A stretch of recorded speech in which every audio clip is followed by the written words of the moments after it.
extra deposit because of the plaintiff's bad credit. She had to deal with missing groceries, clothes, and meddling friends. She knew it was time to split. Let's take a look. I will give you a compliment. There are prosecutors that don't present the case as well as you do. Thank you. Thank you.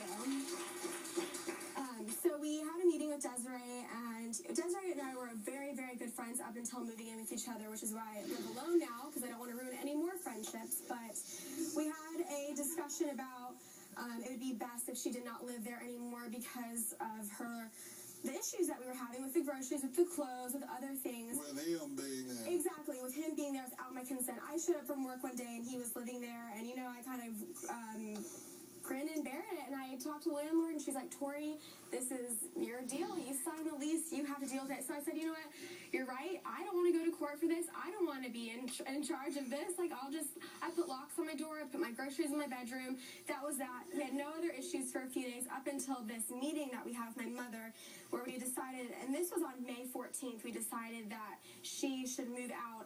And the only circumstance that she'd move out and I would not take her to court is if she left her deposit in order to find a new roommate, which I did. And I actually have on my lease that the entire deposit at the end of the lease will go directly back to Victoria Burton, which is signed by the new roommate, and also an email between me and the landlord. Excuse me. It developed that this new roommate couldn't pay the rent. Yes, it did. She lost her job, and we talked to the landlord, and she said, you know what, we'll end the lease. I'll take the entire deposit. Both of you will lose your deposit, and that's it. We'll shred the lease. It never happened, and that's what happened. I mean, I wasn't told about any of this until April of this year. So you signed the lease. You brought him in. You decided to impose that on the defendant.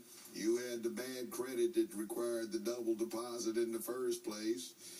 That was your part of the bargain. I put up double because I can't get a credit clearance. You move out. You know what that means? This is simple. You're out of here. You brought it on yourself. Have fun. Well, the roommates fought over clothes, money, and even ground meat. Maybe now the battles are finally over because the plaintiff was still on the lease. She is still on the hook. And the judge rules for the defendant. And with all due respect to the bovine community, we're on to the next case.